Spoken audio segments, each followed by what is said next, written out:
Welcome again to Canvas Classes and चलिए आज बात करेंगे फेराडेज लॉज। फेराडे के दो लॉ हैं और दोनों में से अगर एक भी क्वेश्चन आ गया it's a matter of seconds, आप आसानी से उसको सॉल्व कर पाओगे।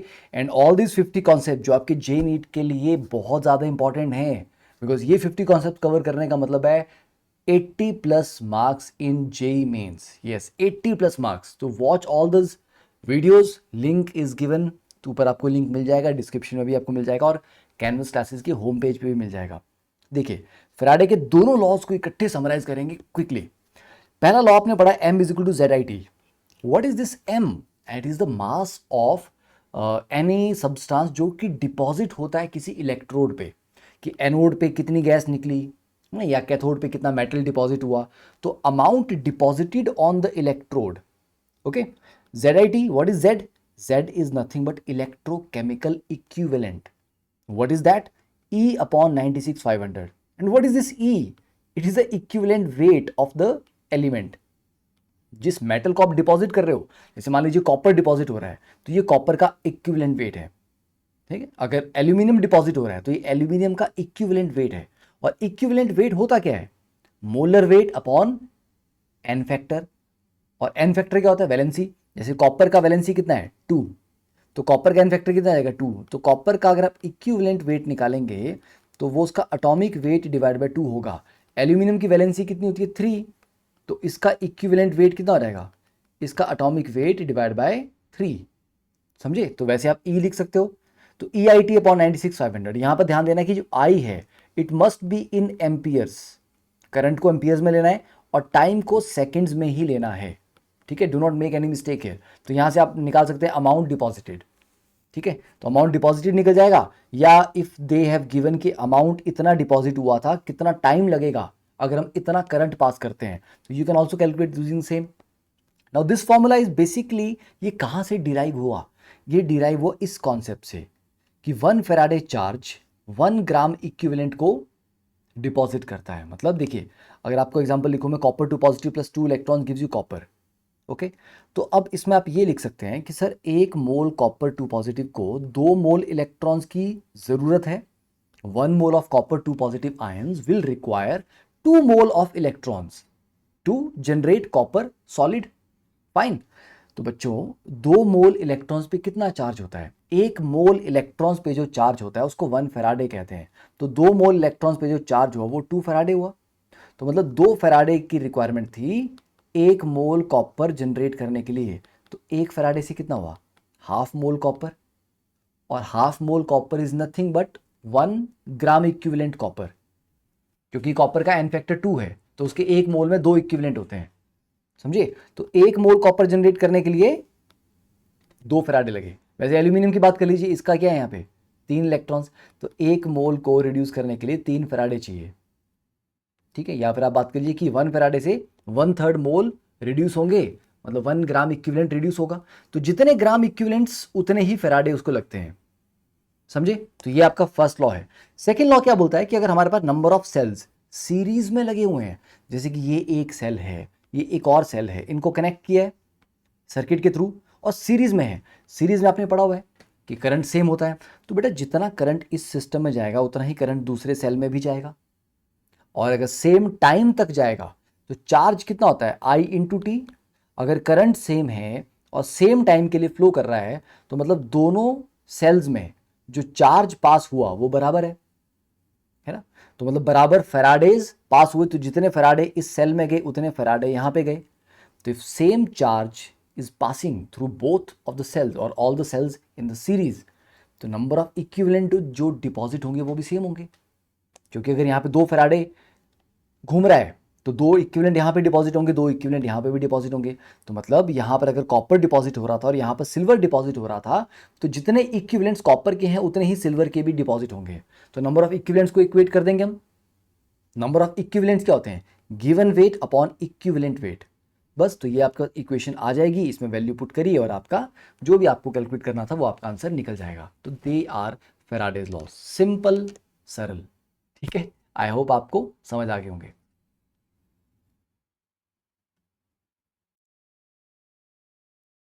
ओके, तो अब इसके ऊपर ना 2-3 क्वेश्चन करते हैं और जेई 2022 में जून अटेम्प्ट में जो क्वेश्चन आए वो भी करेंगे। उससे पहले थोड़ा सा आइडिया ले लेते हैं किस तरह के पुराने क्वेश्चन आए हैं। देखिए, a current of 10 amperes flows for 2 hours through an electrolytic cell containing a molten salt of metal x.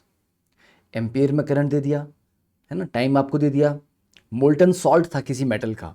This results in the decomposition of 0.25 mole of metal X at the cathode. Decomposition नहीं होगा, actually deposition होगा। ठीक है, there is some mistake here. The oxidation state of X in the molten salt. अब देखिए, m is equal to EIT upon 96,500, right. I की value दी गई है, टाइम की वैल्यू आपको सेकेंड्स में कन्वर्ट करना है तो 7200 हो गया। आपको करंट आपको एम्पियर्स में दिया गया है। ठीक है, अब यहां से आपके पास क्या आएगा, अमाउंट यहां पे क्या लिखा है 0.25 मोल, अमाउंट नहीं दिया है, 0.25 मोल दिया हुआ है। अब आपको पता है कि देखिए ये आपका m हो गया और ये आपका ये E है। ठीक है, तो आप E को क्या लिख सकते हैं, what is equivalent weight, atomic weight upon n factor. ठीक है, n फैक्टर मतलब वही ऑक्सीडेशन स्टेट, जो मेटल की ऑक्सीडेशन स्टेट होगी वहां पे वही उसका n फैक्टर भी होगा। तो इक्विवेलेंट वेट को हम atomic weight upon n factor लिखेंगे, तो यहां से इसको रिप्लेस किया।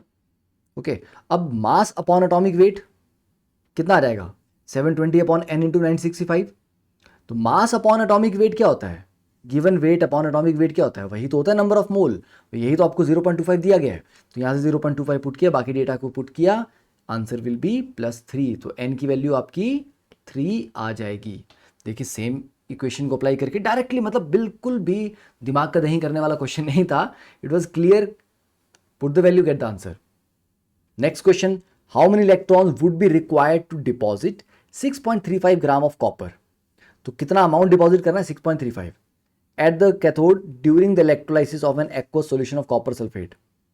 सिंपल, तो इसको भी मैं m is equal to EIT upon 96,500 से सॉल्व कर सकता हूं, बिकॉज मास मुझे दिया गया 6.35 ग्राम, एटॉमिक वेट कितना होता है कॉपर का 63.5, n फैक्टर क्या उतना होता है 2, तो इक्विवेलेंट वेट कितना रहेगा, एटॉमिक वेट अपॉन 2। आई का डेटा अच्छा, आई का डेटा नहीं दिया गया, टाइम का नहीं, इन्होंने नंबर ऑफ इलेक्ट्रॉन्स पूछे हैं। ठीक है, आप इससे भी कर सकते हो, क्योंकि I into T is basically Q, charge निकाल लो तो कितने इलेक्ट्रॉन्स के ऊपर उतना चार्ज आएगा। ठीक है, चलो इसको और सिंपल तरीका आपको बताता हूं। अब मैंने इसको बिल्कुल फंडामेंटल से सॉल्व किया कि copper 2 positive plus 2 electron gives you copper. तो 1 मोल कॉपर 2 पॉजिटिव को डिपॉजिट करने के लिए 2 मोल इलेक्ट्रॉन्स की आवश्यकता है, that means 2 Faraday charge is required. तो बच्चे 2 फैराडे चार्ज कितना कॉपर जनरेट करता है, 1 मोल, दैट इज 63.5 ग्राम। तो 0.2 फैराडे कितना जनरेट करेगा, 6.35 ग्राम। तो एक्चुअली जो आपको चार्ज यहां पे चाहिए वो 0.2 फैराडे है, राइट। और 1 फैराडे कितना होता है, 1 मोल इलेक्ट्रॉन्स का चार्ज। तो 0.2 फैराडे कितना हुआ, 0.2 मोल इलेक्ट्रॉन्स का चार्ज। तो मतलब 0.2 into Avogadro number of electrons, तो बस Na/5। सिंपल क्वेश्चन था। नेक्स्ट, अब देखिए ये क्वेश्चन आपका जेईई मेन 2022 29 जून के क्वेश्चन में आया हुआ है। डाइल्यूट H2SO4 सॉल्यूशन को इलेक्ट्रोलाइज किया using a current of 0.1 ampere for 2 hours to produce H2 and O2 gas. तो बताइए भी कितना वॉल्यूम बनेगा उनका, अगर molar volume standard temperature pressure पे 22.7 लीटर दिया गया है।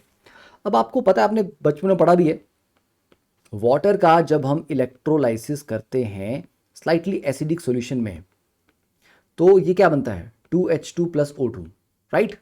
तो मतलब जितने मोल H2 के निकलते हैं उससे आधे मोल O2 के निकलते हैं। तो अगर आप H2 का वॉल्यूम निकाल लें कि मान लीजिए 10 लीटर बना है, तो ऑटोमेटिकली ऑक्सीजन जो बना वो 5 लीटर बना होगा, उससे आधा।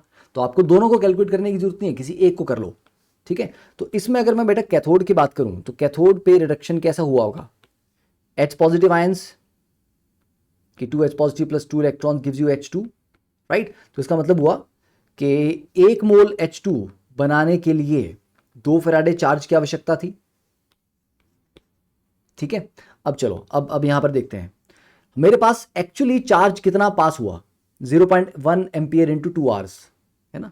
तो चार्ज जो एक्चुअली हमने सिस्टम में पास किया है वो कैसे निकालेंगे, 0.1 2 आवर्स में कितना रहेगा 7200 सेकेंड्स डिवाइड बाय 96,500, क्योंकि this is charge in Coulomb's, I into T upon 96,500 किया तो चार्ज इन फैराडेज आ जाएगा। तो ये आएगा मेरे पास डेटा कि कितने फैराडे चार्ज मेरे पास है। ठीक है, तो बेटा 2 फैराडे से 1 मोल H2 बनता है। अगर 1 मोल H2 बन रहा है तो हाफ मोल O2 बन रहा होगा, सीधी सी बात है। तो नंबर ऑफ फैराडे से आधा बनता है क्या, H2। चलिए, तो यहां पर सीधी सी बात है, मोल्स ऑफ H2 फॉर्म्ड कितने हैं, number of Faraday divide by 2, that is 1/2 into 0.1 into 7200 divide by 96,500।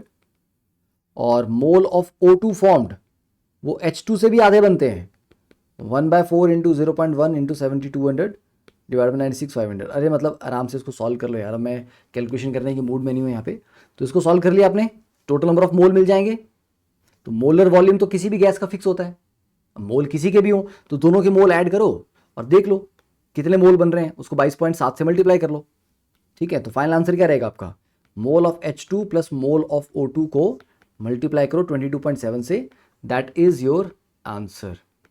तो सिंपल था, मतलब हमने इसको फॉर्मूला के थ्रू नहीं किया, हमने इसको लॉजिक के थ्रू किया। तो इसलिए फंडामेंटल समझो, सॉल्व करो, डन करो, शेयर करो अच्छे से, क्योंकि कैनवस क्लासेस मीन्स केमिस्ट्री। चलिए, थैंक यू, बाय।